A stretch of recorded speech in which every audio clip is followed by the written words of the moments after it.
आप सभी देशवासियों को मेरा प्यार भरा नमस्कार। मैं संत कुमार स्वागत करता हूं आपका अपनी क्लासेस संत सर क्लासेस में। हम हिंदी भाषा में हिंदी वर्णमाला पढ़ रहे हैं और हिंदी वर्णमाला में एक एक टॉपिक को आगे समझते हुए और उसी क्रम में आज हम जो पढ़ने जा रहे हैं वह है हलंत। दोस्तों, आज हम हलंत को समझने का प्रयास करेंगे कि इसे क्या बोलते हैं। तो हमारा जो आज का टॉपिक है वो है हलंत का। जी हां, हलंत। हलंत का जो चिन्ह होता है वह होता है ये चिन्ह। ये जो चिन्ह है इसके विषय में हम यह जानने का प्रयास करेंगे कि जो हमारे हिंदी व्याकरण में, हिंदी भाषा में जो इसका प्रचलन है हलंत हलंत हलंत बोलने का, क्या वास्तविकता में यह हलंत है? इसके क्या कार्य होते हैं और इसको किस तरह से और कहां हम इसका प्रयोग करते हैं? ठीक है, देखिए दोस्तों, हलंत, हल जमा अंत, ये दो शब्दों से मिलकर बना है, हल जमा अंत। लेकिन इसका प्रयोग कहां होता है? हम हिंदी वर्णमाला की बात करते हैं। हिंदी वर्णमाला में यदि हम इसे क से शुरू करें, क, ख, ग, घ और ङ।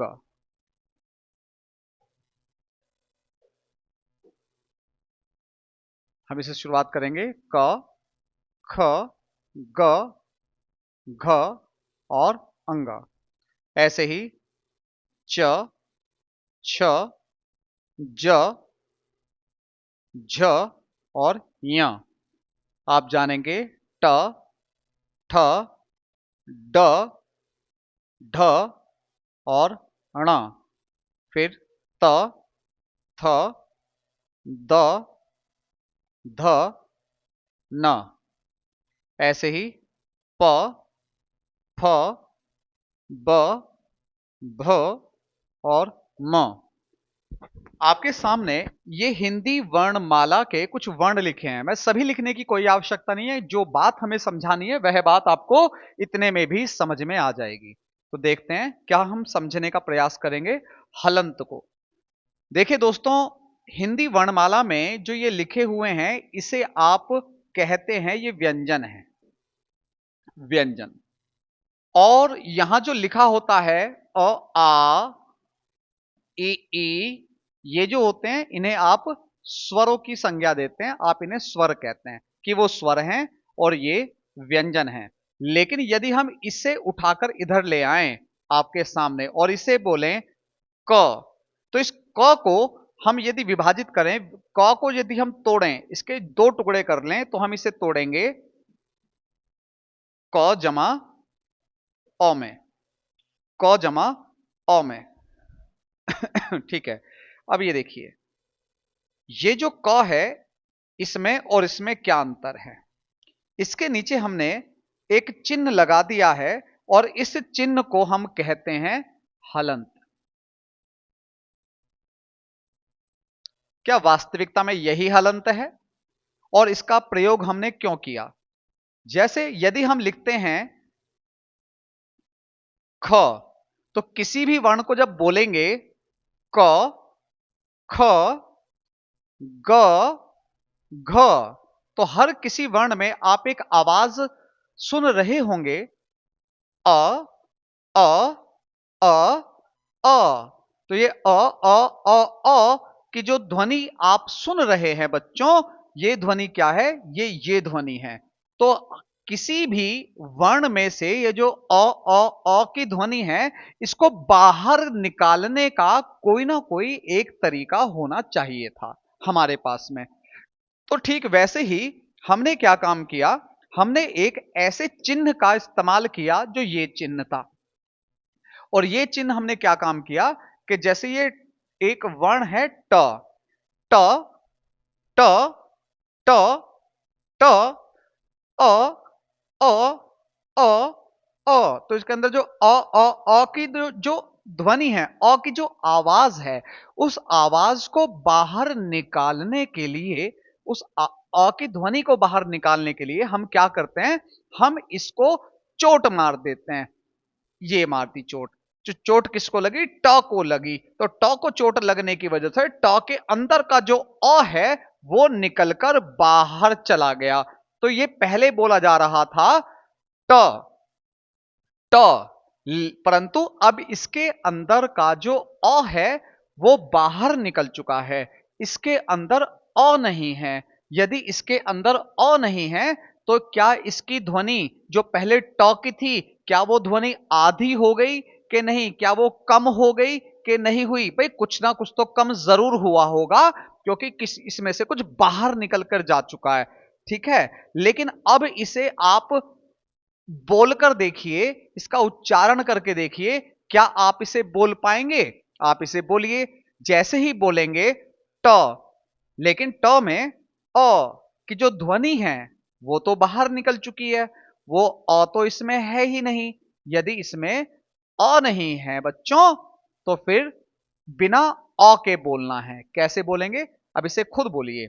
जैसे आपने इसे फिर बोला ट, फिर भी इसमें अ की ध्वनि आएगी। इसे और भी छोटा करके बोलेंगे ट, फिर भी इसमें अ करके इसके अंदर ध्वनि आपको मिलेगी। इसका मतलब इसमें अ है ही नहीं, तो बिना अ के आप इसका उच्चारण भी नहीं कर सकते हैं। तो ये केवल लिखित रूप है, ये बोला नहीं जा सकता, ये मौखिक रूप नहीं है, केवल लिखा जा सकता है। और ये लिखा भी जा सकता है और बोला भी जा सकता है। तो किसी भी वर्ण के अंदर से जो उसकी जो ध्वनि है, उसकी जो आवाज है, और इन आवाजों को ही स्वर कहते हैं। ठीक है, तो किसी भी वर्ण के अंदर से उसके स्वर को बाहर निकालने के लिए इस चिन्ह का प्रयोग किया जाता है। मतलब अगर ग ग के अंदर से यदि हमें इसका स्वर बाहर निकालना है, तो इसके नीचे हम हलंत का साइन लगा देंगे और इसके बाहर ऐसे इसको अ को बाहर निकाल देंगे। अगर ये ग के नीचे हलंत लगा हुआ है, इसका यह मतलब है कि इस वर्ण के अंदर अ नहीं है। ऐसे अनार जो है वो इसके अंदर नहीं है। बस इतना आप ध्यान रखिएगा। लेकिन बहुत सारी भ्रांतियां हैं, बहुत सारी बातें हैं बच्चों समझने के लिए। कैसे गुरुजी? क्या सबके नीचे हलंत लगाने से आधा हो जाता है? तो बच्चों सबके नीचे हलंत लगाने की जरूरत कब पड़ती है और कब नहीं पड़ती, इस बात को आज हम जानने का प्रयास करेंगे। ठीक है, देखो पहले तसल्ली से देखो सारी बातें। आपको एक एक बात समझाऊंगा मैं बहुत प्यार से। यदि आप सीखने के लिए कुछ आए हैं तो सुनिए। अगर मान लीजिए यहां लिखा हुआ है छोटी ई या आपके सामने बड़ी ई, तो पहली बात तो यह है कि जो ये हलंत का साइन होता है ये किसी भी स्वर के नीचे नहीं लगता। सबसे पहली बात, जितने भी स्वर होंगे किसी स्वर के नीचे हलंत का साइन नहीं आएगा, ये चिन्ह प्रयोग नहीं होगा। पहली बात। दूसरी, अब ये तो स्वर हो गए, अब ये क ख ग घ लगे हुए हैं, ये सब व्यंजन हैं। तो इन व्यंजनों में हलंत का साइन कब आएगा और कब नहीं आएगा, इस बात को समझते हैं। देखो आपके सामने, यदि पहले तो किसी भी वर्ण में दो बातें होती हैं। ये एक वर्ण है जिसका नाम है क। क में जो ऊपर वाली, जो सर के ऊपर जो लाइन है बच्चों, ये वाली लाइन, ठीक, इस लाइन का, इस रेखा का जो नाम है इसे कहते हैं शिरोरेखा। इसे कहते हैं शिरोरेखा, क्योंकि सर के ऊपर की रेखा है, इसीलिए इसे शिरोरेखा बोल दिया। शिरोरेखा के बाद इस कै कबूतर में एक खड़ी डंडी यहां पर भी नजर आ रही होगी आपको, है ना? इस खड़ी वाली डंडी का जो नाम है बच्चों, इस डंडी का नाम है पाई। जी हां, आप इन दो शब्दों से, इन दो चीजों से परिचित हो चुके हैं। एक को पाई कहते हैं, एक को शिरोरेखा कहते हैं। तो आइए देखते हैं कि कौन से वर्ण में पाई है, कौन से वर्ण में शिरोरेखा है। बच्चों यदि मैं शिरोरेखा की बात करूं तो शिरोरेखा तो सभी में नजर आ रही है हमें यहां, है ना? शिरोरेखा तो सब में नजर आ रही है। जी हां, सब में शिरोरेखा है। अगर मैं यहां पे एक शब्द लिखता हूं कमल, तो अक्षर के तो अक्षर, किसी शब्द के ऊपर भी जो ऐसे लाइन खींच देते हैं, इस लाइन को भी शिरोरेखा कहते हैं। शिरोरेखा, शिरोरेखा का मतलब ही है सर के ऊपर वाली रेखा। ठीक है दोस्तों, तो शिरोरेखा तो सबके अंदर नजर आ रही है, सबकी सर के ऊपर लाइन है। लेकिन अब हम पाई को महसूस करते हैं, पाई को देखने का प्रयास करेंगे। अच्छा जी, तो पहले हम क कबूतर को लेते हैं। देखिए, ये है कै कबूतर।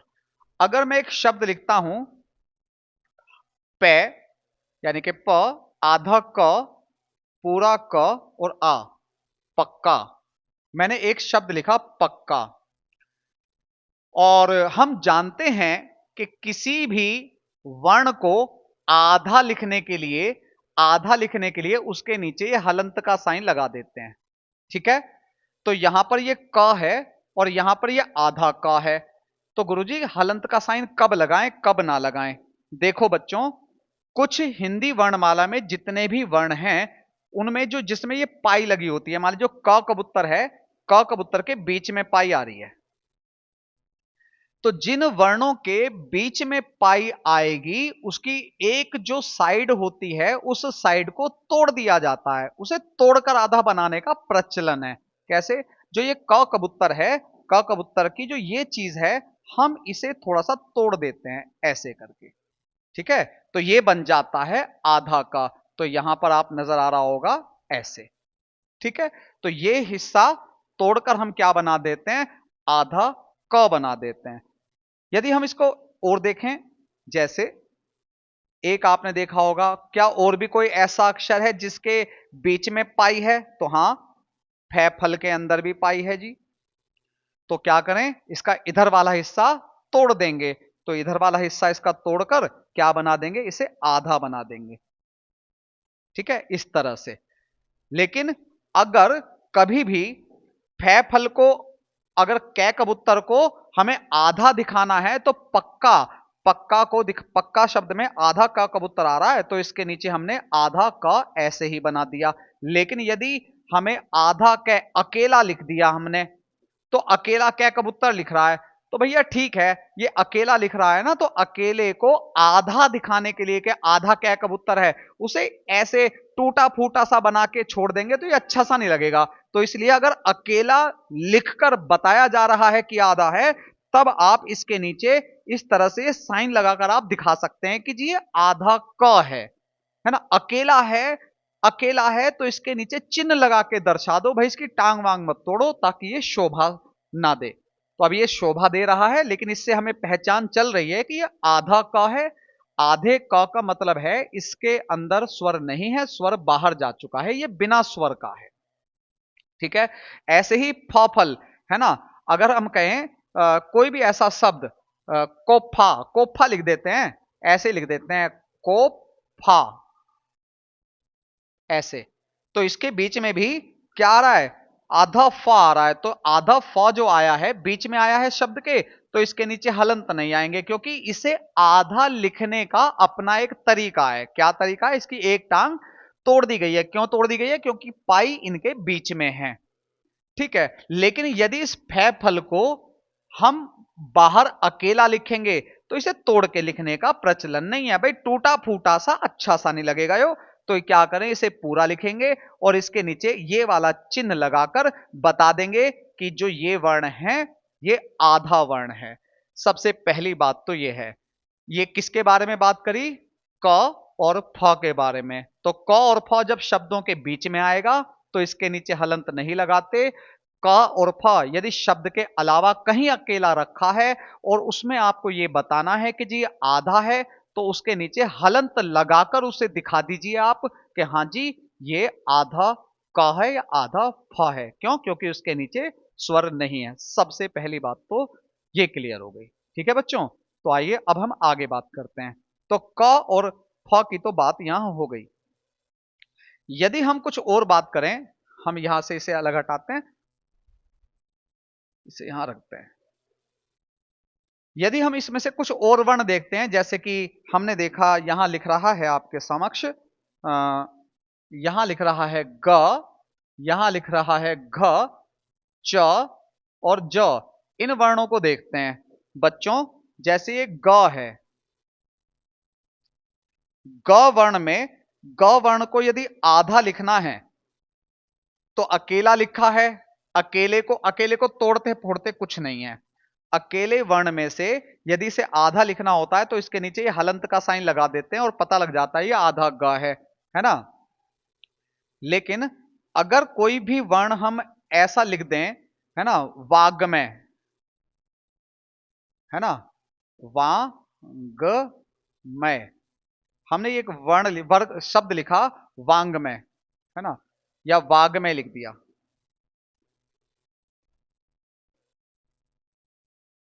इस तरह से।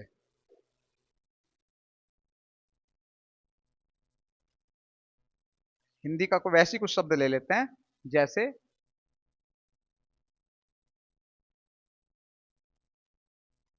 ये समझाने में आपको आसानी रहेगी। देखिए यहां पर जो है आधा ग आया है। आधे ग को हमने ऐसा क्यों लिखा? गुरुजी इसके पीछे की भी तो डंडी होती है जो यहां पे थी, ये वाली डंडी, ये कैसे गायब हो गई?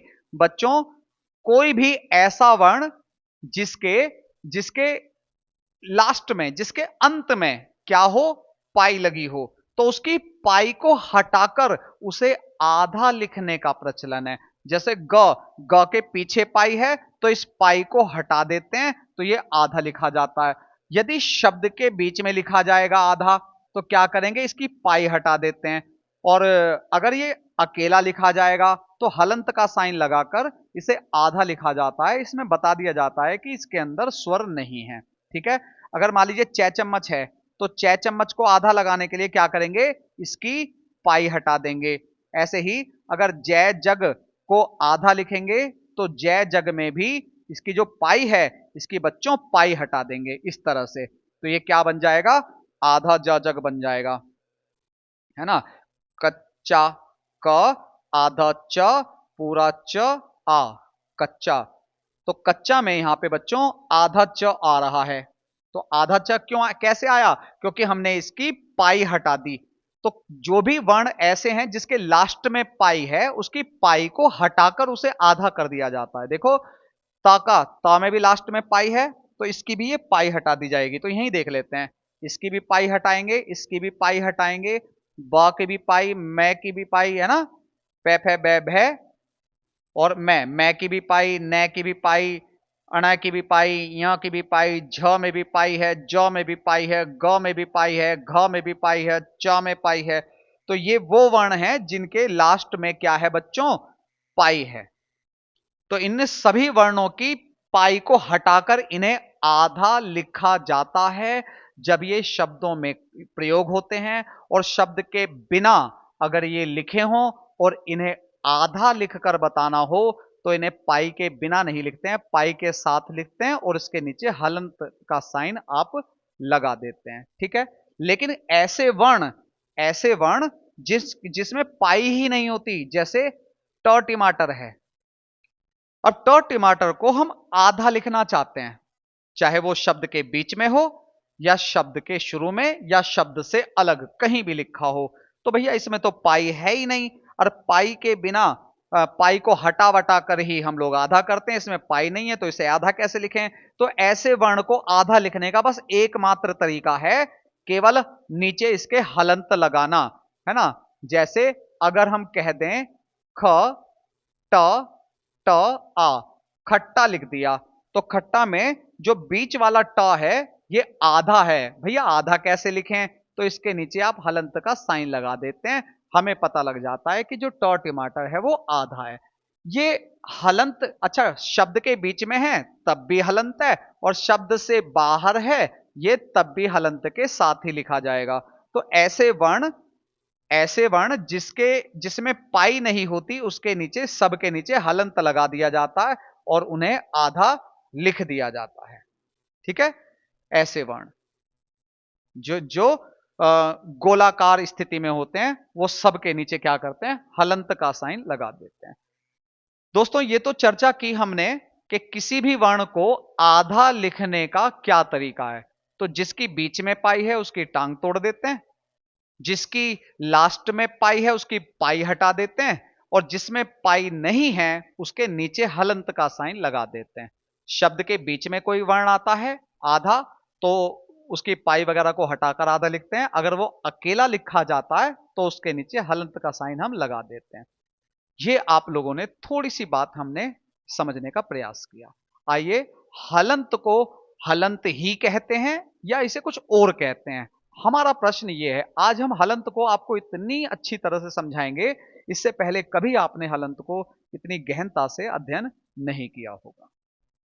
ठीक है, हलंत के बारे में हम जब आगे बढ़ेंगे तो पहले वर्ण में एक बात और देख लेते हैं। जैसे हमारे सामने लिखा हुआ है ट।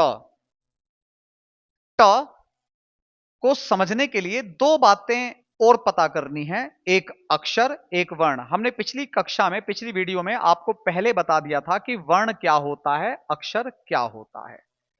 ठीक है, हम इसे एक प्रयास और करते हैं छोटा सा। अगर हम कहते हैं कि राम राम घर जाता है, राम घर जाता है, तो वर्ण क्या होता था? भाषा की वह सबसे छोटी इकाई जिसका खंड नहीं किया जा सके वही वर्ण कहलाता है। मतलब जिसे और ज्यादा ना तोड़ा जा सके वही वर्ण है। क्या इसे तोड़ सकते हैं आप? राम घर जाता है, तोड़ दीजिए। तो इसे तोड़ेंगे रा जमा म में। इसे कैसे तोड़ेंगे? घ जमा र में। इसे कैसे तोड़ेंगे? जा जमा ता में। और ये बेचारा अकेला गरीब ऐसे ही है, इसे ऐसे ही रहने दो।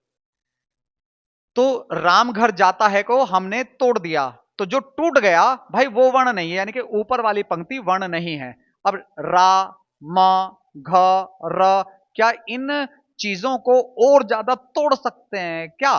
तो हां, जो टूट जाए, टूटते टूटते टूटते लास्ट में जो बचेगा, जो फिर ना टूटे, वो वर्ण है। लेकिन देखो, इसे आप और भी तोड़ सकते हो।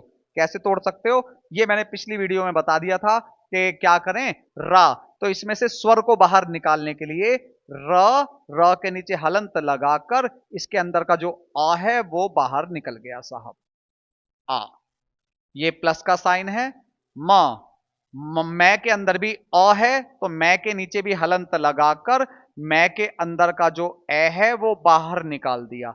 ऐसे ही ये घर लिखा हुआ है, तो घ घ के नीचे हलंत लगाकर इसके अंदर का ए बाहर निकाल दिया, प्लस रे को बोलेंगे ना, तो र के नीचे भी हलंत लगाकर अ बाहर निकाल दिया हमने। यहां पे है जा, तो ज के नीचे हलंत लगाकर इसमें आ बाहर निकाल दिया बच्चों। और ऐसे ही त के नीचे हलंत लगाकर इसका भी आ बाहर निकाल दिया। और है, ये जो है नजर आ रहा है ना, इसे यहां से हटाते हैं, यहां लिख लेते हैं ह के नीचे हलंत लगाकर ये आई है। आई कैसे लिखा जाता है बच्चों? ऐसे वाला।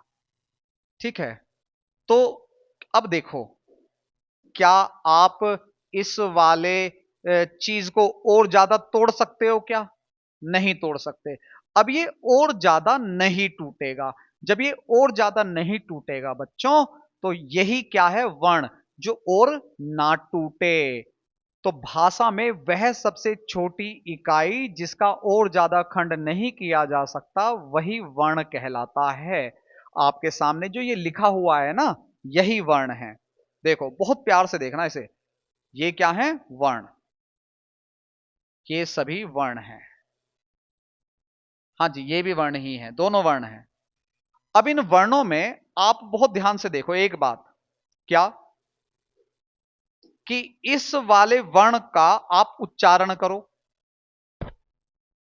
उच्चारण करो इसको, इसे बोलेंगे आ। इसका उच्चारण करो ओ। आ ओ ओ ओ आ आ। तो ये ऐसे वर्ण हैं जिनकी ध्वनि आ रही है, जिनकी अपनी ध्वनि है। ये क्या है? ये ध्वनियां हैं। ये क्या है? ध्वनियां। ठीक है। अच्छा, लेकिन अब इस वाले वर्ण को आप एक बार बोल के देखो। अब इसे बोलेंगे, याद है ना, इसके नीचे हलंत लगा हुआ है, इसका मतलब यह है इसके अंदर कोई स्वर नहीं है, इनका स्वर बाहर निकल चुका है। जरा बोलिए। अब इसे बोलेंगे र। तो जैसे ही आप इसे र करके बोलेंगे तो इसमें अ की ध्वनि आएगी आएगी, जबकि इसमें अ नहीं बोलना है। र, अ, र, अ, र। तो कितना भी छोटा करके बोल लो भैया, इसके अंदर अ आएगा ही आएगा। और अ के बिना बोलना है तो अ के बिना ये बोला ही नहीं जाएगा। हां जी, ये बोला ही नहीं जाएगा। क्यों? क्योंकि ये वाला जिसके नीचे हलंत लगा हुआ है ना, ये भाषा का केवल लिखित रूप है। ये केवल लिखा जा सकता है। और ये वर्ण का कैसा रूप है? मौखिक भी है।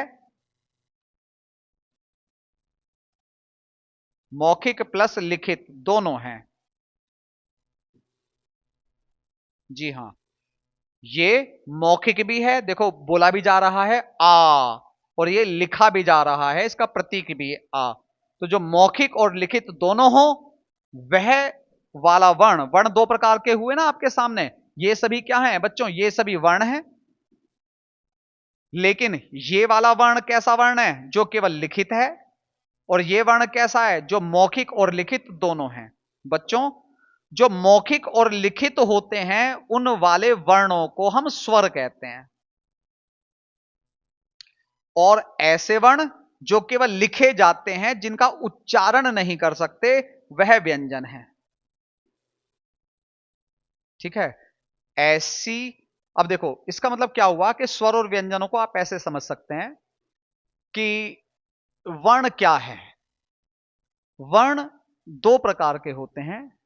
एक, जो ध्वनियां होती हैं, जो ऐसी ध्वनियां जिनका कोई प्रतीक चिन्ह भी होता है, उन ध्वनियों को कहते हैं स्वर।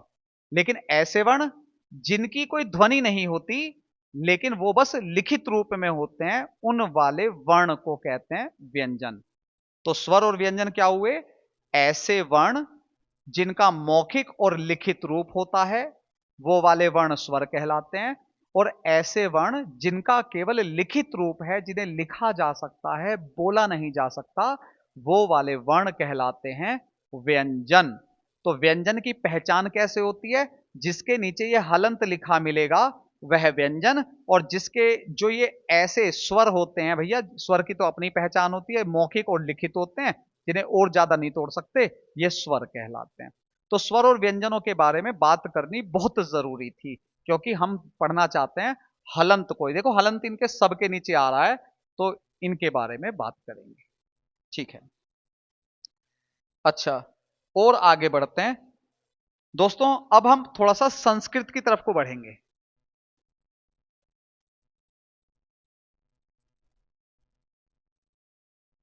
संस्कृत, संस्कृत में जो वर्णमाला होती है, वो महेश्वर सूत्रों में लिखी होती है।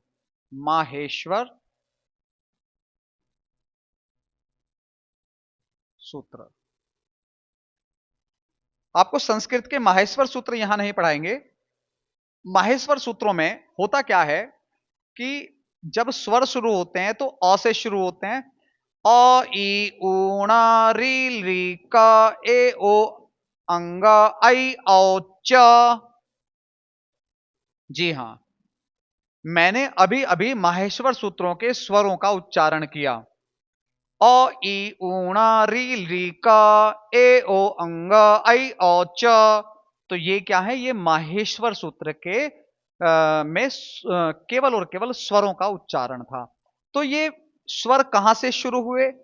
मैंने अ से बोलना शुरू किया और च पे खत्म कर दिया। च के नीचे भी हलंत है। ठीक है। तो अ से चैक तक जितने भी हैं, ये सब क्या हैं? ये सब स्वर हैं, है ना। और उसी प्रकार ह से शुरू होकर और लास्ट में, जब ह से शुरू होकर लास्ट में आता है ल। जी हां,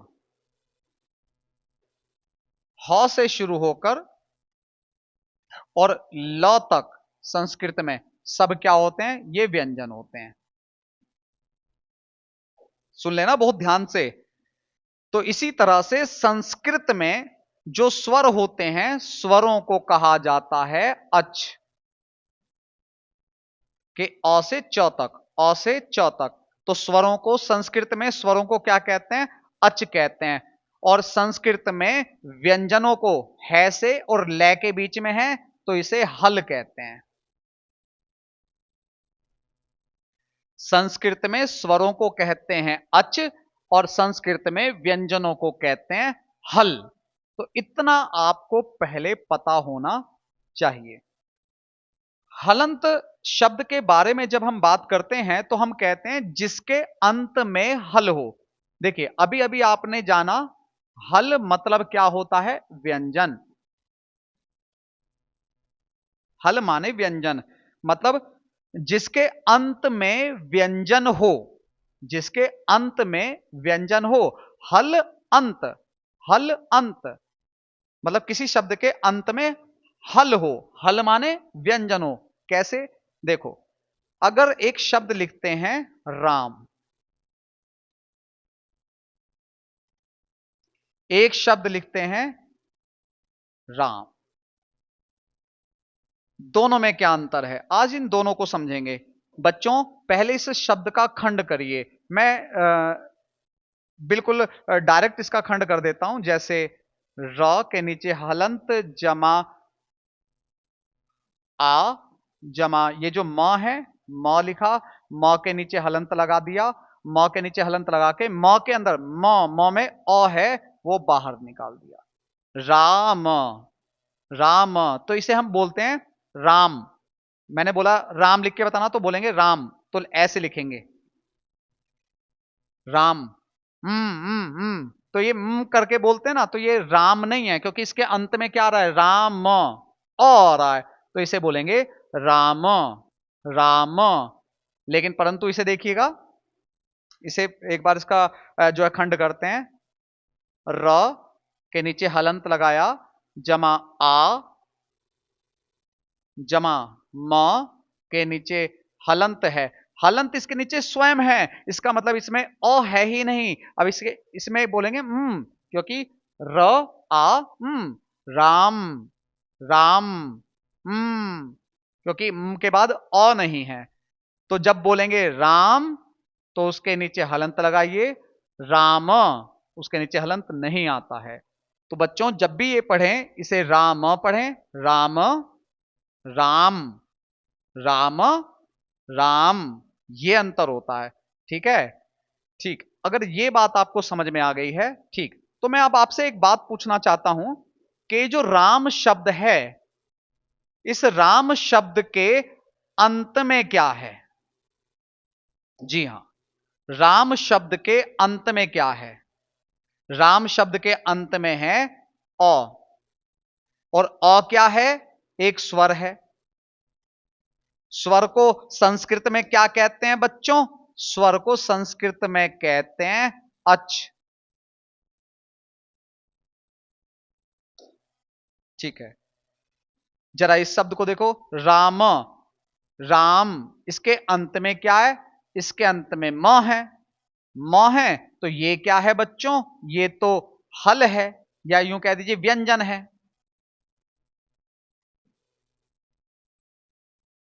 है ना?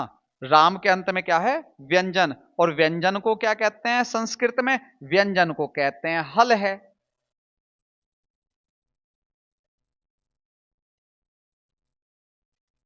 जी। अब हम आपसे एक बात पूछना चाहते हैं, इस शब्द के अंत में क्या है? हल। हल है इसके अंत में। और इस शब्द के अंत में क्या है? अच। तो इस शब्द के अंत में अच है और इस शब्द के अंत में हल है। हम बात किस चीज की कर रहे हैं? तो अभी आप फिलहाल इतना समझ जाइए, और भी कुछ बातें हैं अभी हम क्लियर नहीं करेंगे, धीरे धीरे सब कुछ पता चल जाएगा। अब बात आती है यहां से शुरू। कैसे? जिस समय बात कर रहे हैं हलंत की, तो क्या वास्तविकता में इसे हलंत बोला जाता है? क्या ये वास्तविकता में हलंत ही है? हलंत कहते हैं जिसके अंत में हल हो। ठीक है, हम कहते हैं राम, राम, तो इसके अंत में मैंने ये साइन लगा दिया, तो ये हलंत इसके अंत में आ रहा है। ठीक है, क्योंकि अंत में आता है इसलिए हलंत है।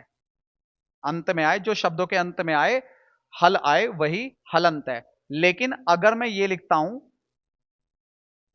ख ड ड आ, खड्डा, है ना, ख ट ट आ, खट्टा।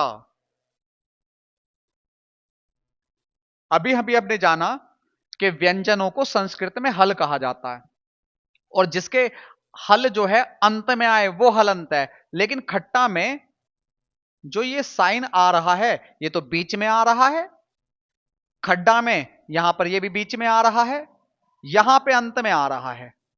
तो इस चिन्ह को यहां पे हम हलंत बोलते हैं, क्योंकि इस शब्द के अंत में हल आ रहा है, लेकिन इस शब्द के बीच में आ रहा है ये, तो यहां पे हलंत कैसे बोलेंगे इसको?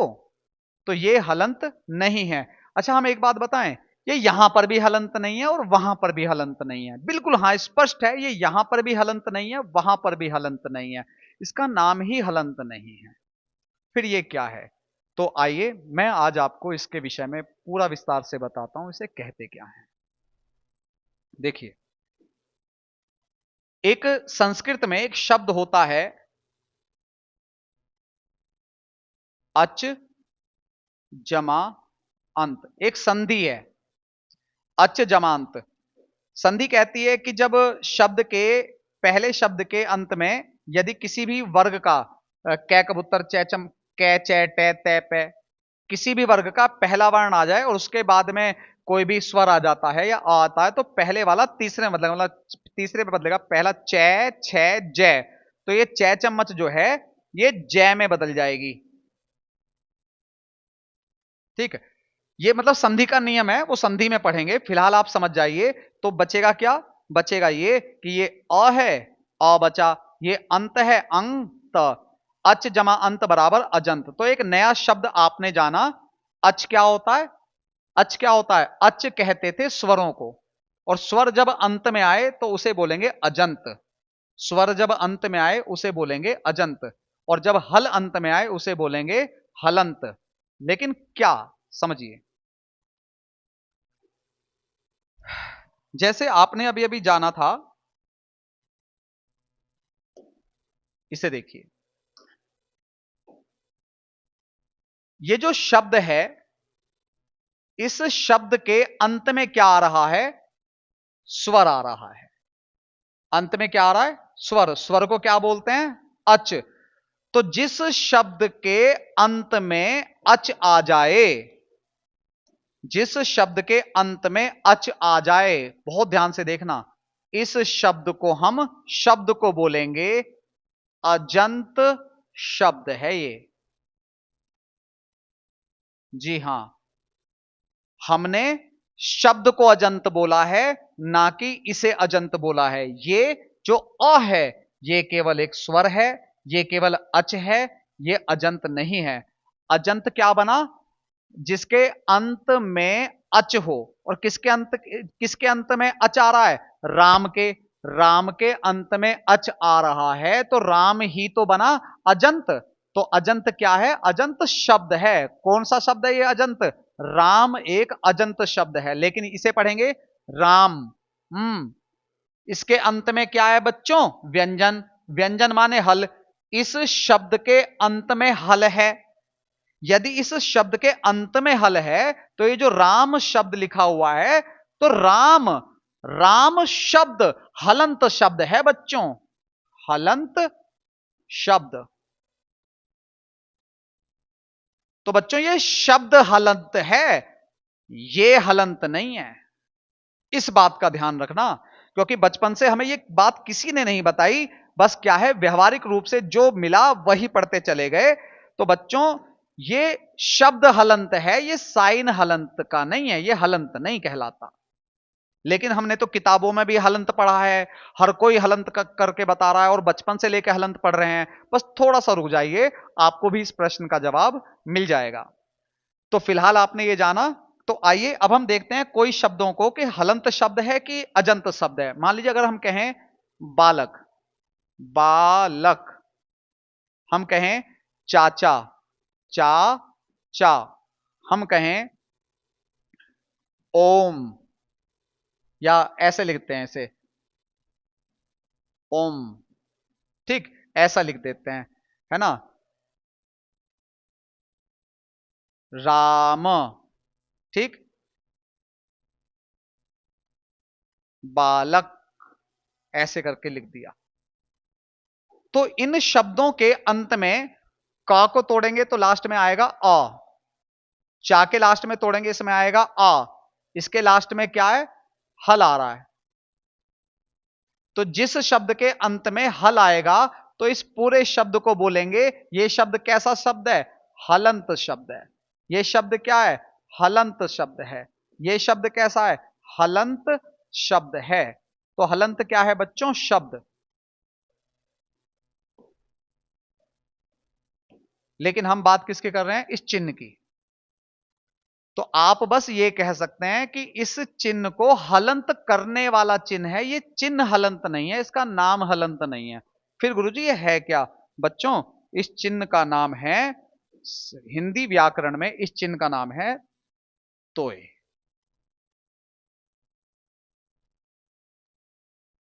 आपको एनसीईआरटी पुस्तक में इसका नाम मिल जाएगा। इस चिन्ह का नाम है तोय। जी हां, तोय।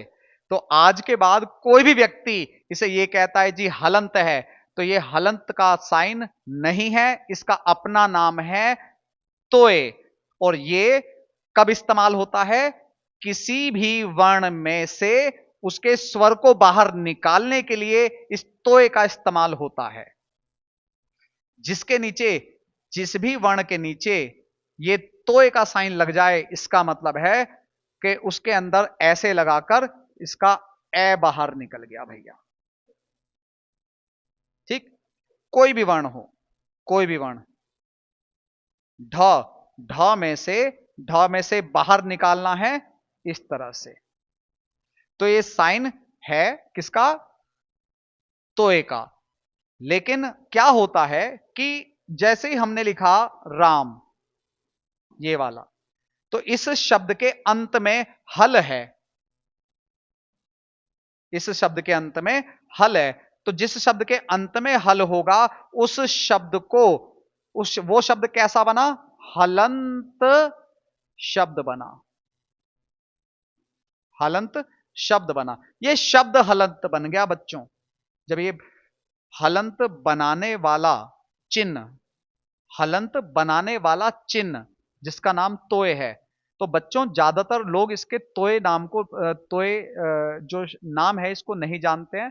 बस क्या मानते हैं, हलंत करने वाला चिन्ह, हलंत करने वाला चिन्ह, और कालांतर से हलंत बनाने वाला चिन्ह, हलंत बनाने वाला चिन्ह, हलंत हलंत हलंत करते करते इस नाम, इस चिन्ह का नाम ही हलंत पड़ गया। और इसे व्यवहारिक रूप से हलंत बोला जाता है। और लेकिन जिस चिन्ह को जिस नाम से मान्यता मिल गई, बस अब लोग इसे हलंत के नाम से ही पहचानते हैं और हलंत के नाम से ही जानते हैं। लेकिन अब आप अच्छी तरह से जान चुके हैं भैया, हलंत जो होता है ना, हलंत जो होता है ये चिन्ह नहीं होता। हलंत या तो वर्ण होता है या शब्द होता है। कैसे, एक वर्ण है ट, ट, यदि मैं हलंत की बात करूं तो हलंत का मतलब होता है चोटिल। हलंत का मतलब होता है चोटिल। चोटिल मतलब जिसको चोट लगी हो। तो किसको चोट लगी, देखो ये ट टमाटर, ऐसे बोलेंगे ट, तो ट के अंदर आवाज आ रही है, ट के नीचे मैंने ये चिन्ह लगा दिया। तो चिन्ह लगा दिया तो चोट किसको लगी, ट को लगी। जिसको चोट लगती है उसे क्या कहते हैं, चोटिल कहते हैं। चोटिल का मतलब क्या होता है, हलंत। तो हलंत कौन हुआ, हलंत हुआ बच्चों ये ट टमाटर। ये ट हलंत हुआ, किसकी वजह से हुआ, इस चिन्ह की वजह से हुआ। तो भैया ये जो ट है ये ट हलंत हुआ है। लेकिन ये जो चिन्ह है ना, इस चिन्ह का नाम है तोय। लेकिन आजकल इस तोय के चिन्ह को हलंत के नाम से ही जानने मतलब हलंत के नाम से ही जाना जाने लगा है, हलंत। ठीक। तो ये मैं उम्मीद करता हूं आपको ये बात क्लियर पता चल गई होगी कि इसे वास्तविक रूप में हलंत ना कहकर इसका नाम तोय है। और ये इसलिए हलंत नहीं है कि ये अंत में हल आए या अंत में यूज होता है किसी के, जी नहीं। ये चिन्ह कभी कभी शब्दों के बीच में भी इस्तेमाल होता है, अंत में भी इस्तेमाल होता है, किसी वर्ण में भी इस्तेमाल होता है, किसी वर्ण को आधा लगाने के लिए इस्तेमाल होता है। तो इसे हम इस तरह से नहीं बोल सकते हैं कि ये क्या है, ये इसलिए हलंत है। इसका नाम तोय है और इसका प्रयोग आपने देख लिया। और इसे क्यों कहते हैं हलंत, ये भी आपने जाना। मैं उम्मीद करता हूं कि हलंत को आप अच्छी तरह से समझ गए होंगे। और इसी आशा के साथ आज की वीडियो हम यहीं समाप्त करते हैं। आप सभी को जय हिंद, जय भारत।